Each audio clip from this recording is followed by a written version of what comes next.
Gus Grumplings was never happy with anything.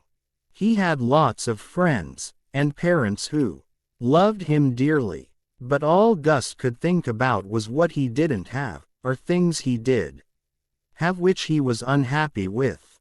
If someone gave him a car, it would be too big or too slow. If he went to the zoo, he'd come back disappointed because they hadn't let him feed the lions. If he played football with his friends, he would complain, saying there were too many of them for just one ball. What caught Gus unawares was Chuckles the prankster cloud. One day, Chuckles was drifting past, and heard all of Gus's complaining. Chuckles wafted over to see. When the cloud was right above Gus, he started dropping heavy black rain on him. That was Chuckles' favorite trick to play on grumpy little kids. Gus wasn't at all impressed by this new development. It just made him complain even more. He was even angrier after he realized that the cloud was following him. Well, this carried on for almost a week. Gus couldn't get away from the cloud, and he got more and more infuriated. Gus had a little friend, a happy and generous girl called Gladys. Gladys was the only one who had been willing to hang around with Gus during all those black, rainy days. All the other children had run off to avoid getting soaked and ending up completely black. One day, when Gus was at the end of his tether, she said to him, "Cheer up. What you should realize is that you're the only one of us who has his very own cloud, and even better. Its rain is black. We could play some fun games with a cloud like this, don't you reckon?"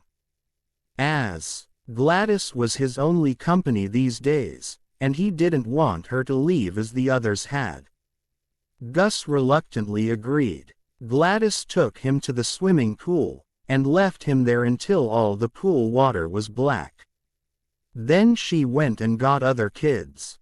They came and played in the pool. The water being black meant they could play hide and seek. Grudgingly, Gus had to admit it had been a lot of fun. But what was even more fun was playing Wet the Cat. Gus would find cats and run alongside them. When the cats felt themselves getting wet, they would jump about in the craziest way, and run off at top speed, with funny looks on their faces. Before long, all the children in town had gathered around Gus, thinking up new games they could play using the cloud. For the first time ever, Gus started to see the positive side of things, even things which, at first, had seemed so bad. Chuckles, the prankster cloud, thought that he could now leave. His work had been done. But, before leaving, he gave Gus 2 days of multicolored rain, with which the children invented the most fun games ever. When Chuckles finally left, Gus didn't complain. Now he knew to focus on the good in life. And the good thing about Chuckles' departure was that no longer was Gus soaking wet all day. Now he could go and do dry things, and that's exactly what he did.